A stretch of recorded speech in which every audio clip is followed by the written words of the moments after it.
হাওর অঞ্চলে এখন ধান কাটার মৌসুম। সোনালী ধান কৃষকের ঘরে তুলতে দিনরাত কাজ করছে হাওরের নারী পুরুষরা। এখানে কারু এতটুকু অবসর সময় নেই।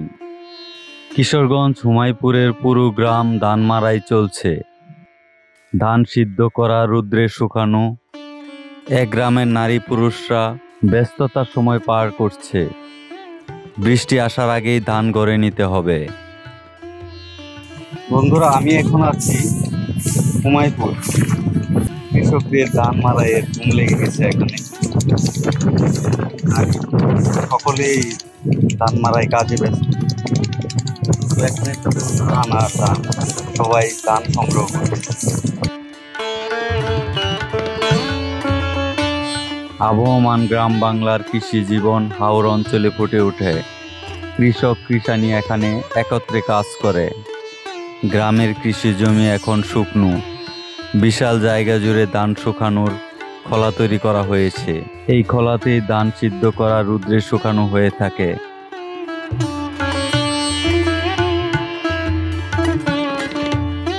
হাওর থেকে ধান আনার জন্য কৃষকরা ট্রলি গাড়ি বা মহিষের গাড়ি ব্যবহার করে, পাশাপাশি মাথায় বহন করে থাকে। হাওরে প্রাচীন পদ্ধতিতে মহিষের গাড়িতে ধান আনতে এখনো দেখা যায়।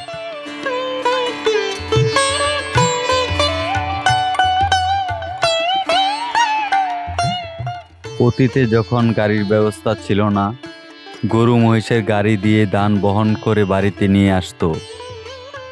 এখন সময় পরিবর্তনের ফলে গাড়িতে সহজেই ধান ঘরে আনা যায়।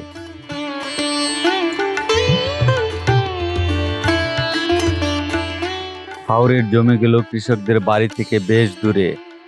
সকালে কাজে যাবার সময় খাবার, পানি সবকিছু একসাথে নিয়ে যায়। কাজের ফাঁকে খাবার খেয়ে আবার কাজ শুরু করে।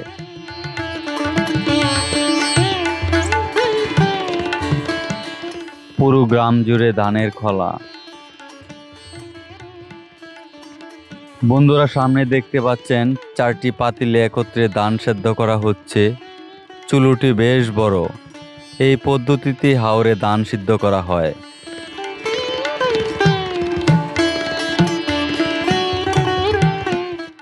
লাকড়ির ব্যবস্থা না থাকায় খড় পুড়িয়ে মহিলারা ধান সেদ্ধ করে। খোলা আকাশের নিচে প্রচণ্ড রৌদ্র, কোনো গাছের ছায়া নেই। সারাদিনটা প্রচণ্ড রৌদ্রের মধ্যেই ধানের কাজে থাকে হাওরের পুরুষ মহিলারা।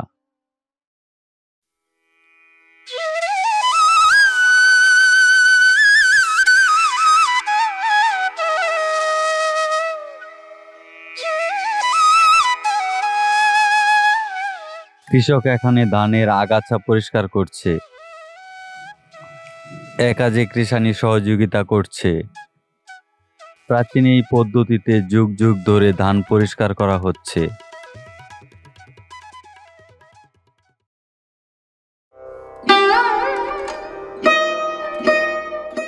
চারপাশে শুধু খড়ের গাদা আর ধান। মহিলারা ধান সেদ্ধ করছে।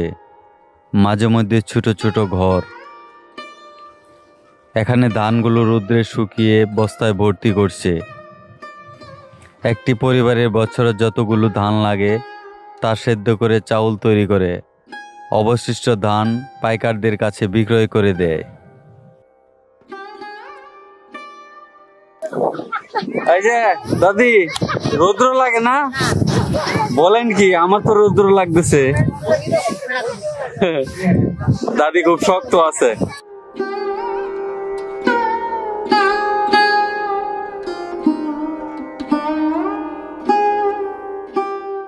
কৃষানীদের চুলোগুলো একই রকম। আজ যেখানে ধান সেদ্ধ করছে, ধান শুকানো হচ্ছে, কিছুদিন পর এখানে 8-10 ফিট পানি থাকবে।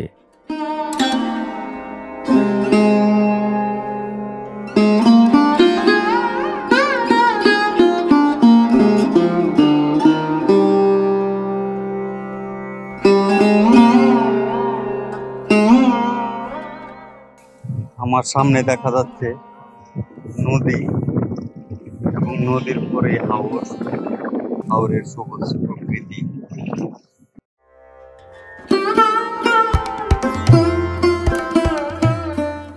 বাড়ির তীরে নদী, জেলেদের ছোট ছোট নৌকা।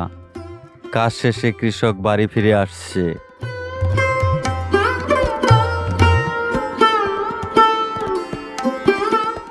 একজন কৃষক খড় রোদে শুকাতে দিচ্ছে।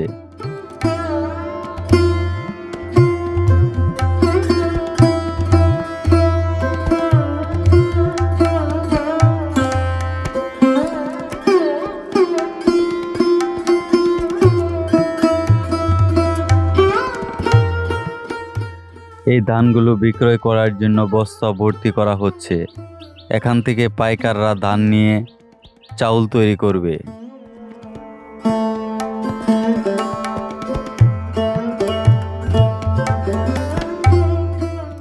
ধান আনার জন্য অনবরত গাড়ি ছুটে যাচ্ছে।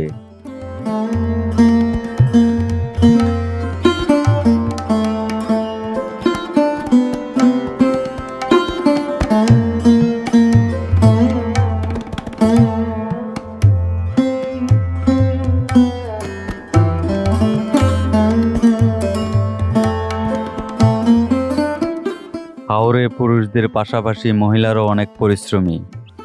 ধান সংগ্রহের পুরো মৌসুম জুড়ে মহিলারা কৃষককে সহযোগিতা করে।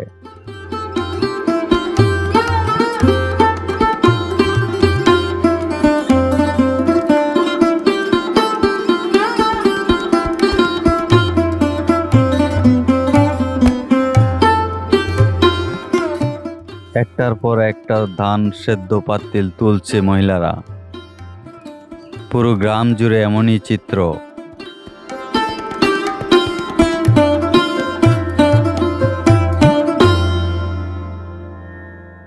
রাখাল গরু নিয়ে হাওরে যাচ্ছে ঘাস খাওয়াবার জন্যে।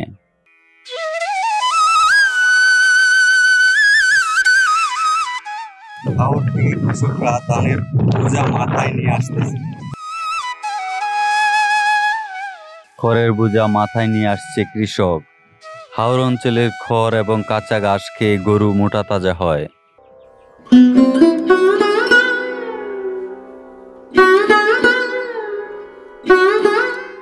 এখানে মেশিনে চাল তৈরি করা হচ্ছে।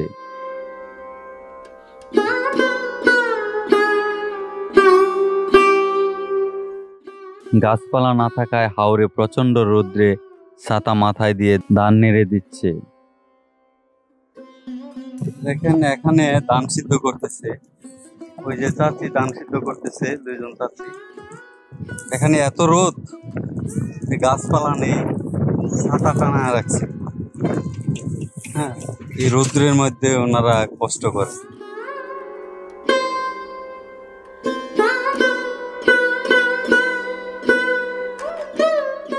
হাওরে গাছপালা না থাকায় হাওরের প্রচন্ড রৌদ্রে ছাতা মাথায় দিয়ে মহিলারা কাজ করছে।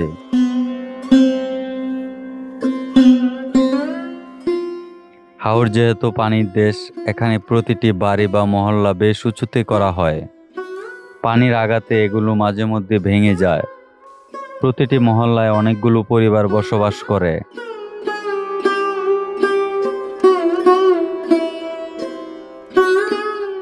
এখানকার কৃষকরা অনেক গরু পালন করে। প্রতিটি পরিবারে এই গরু থাকে।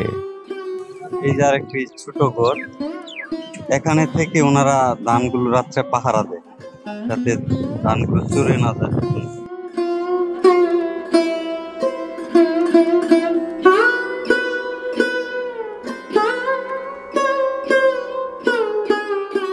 গ্রামের সামনে ডুবা। এই ডুবাতেই গ্রামবাসীরা গোসল করে কাপড় কাচে।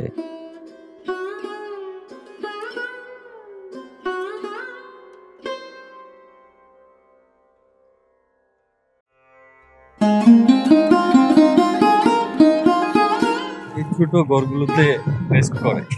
ওই যে একজন চাচা বসে আছে। রৌদ্রের তাপে একটু বিশ্রাম নেওয়ার জন্যে ছোট ছোট ঘর তৈরি করা হয়। কাজের ফাঁকে একটু বিশ্রাম নেয়।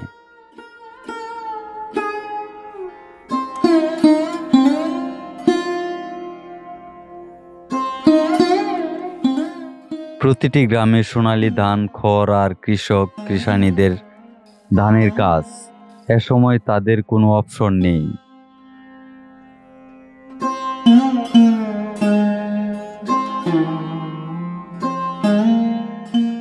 আমার সামনে একটি দোকান দেখা যাচ্ছে। ওনারা যখন কাজ করে এখানে ওই দোকান থেকে ঠান্ডা পানি, মাঝে মাঝে টিফিন করে, রেস্ট করে।